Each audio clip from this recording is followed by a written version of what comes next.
Well, good afternoon. I trust that you're doing well today.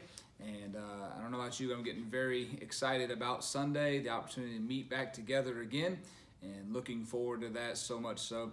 And I know my family is, and I'm trusting that you are as well. But with that in mind, with our live services coming up this Sunday, I know there's probably a lot of mixed emotions. Obviously, everybody's excited about getting back together. I'm sure some are still concerned about the safety, and maybe some don't feel like it's safe to come, and I fully understand that. Definitely, we're not trying to shame anybody that doesn't feel like they're comfortable in coming, and we fully get that. But I just want to share a quick thought with you along these lines that's really helped me. In Proverbs 21, in verse number 31, the Bible says, "The horse is prepared against the day of battle, but safety is of the Lord." Read that again. The horse is prepared against the day of battle, but safety is of the Lord. You know, even before this pandemic, health and safety was a big issue, especially in the United States. I think of all the health trends out there. Everything food-wise, has to be organic, non-GMO, gluten-free. There's all these different health trends because health and safety are a big issue. But it's true, though. You could exercise every day, eat only free-range chickens, drink carrot juice every day of your life, and still get run over by a UPS truck, right? Because we're not in control. We're not in control of our future. Jesus said that none of us can add one cubit to our stature by taking thought for tomorrow. We can't guarantee what's going to happen to us tomorrow. Now, obviously, that doesn't mean that we shouldn't take proper precautions. We shouldn't exercise wisdom. That's definitely not what the Bible's saying. That just means that we must trust God because safety is not of ourselves. Safety is of the Lord. And our faith and our trust must be in the Lord. He is the one that provides safety. And so to forget that is to try to take faith out of the equation.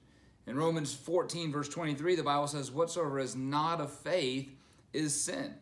And so if we just pretend like we can control this, if we just do these certain things, we'll be safe, really we're trying to live without faith. And the Bible says, "Whatsoever is not of faith is sin."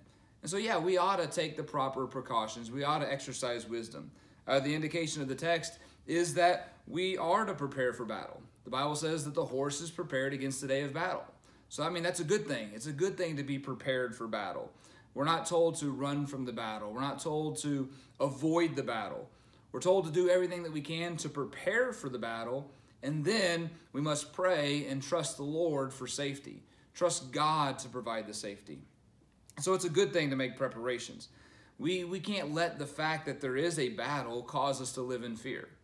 And then beyond that, we can't let that fear cause us to retreat and to pretend like we're in control of our future. No, as God's people, we're to be wise. We are to exercise wisdom, take precautions, and do everything we can on our end. We ought to take the proper precautions, but then we are to engage in the battle, trusting God to provide the safety.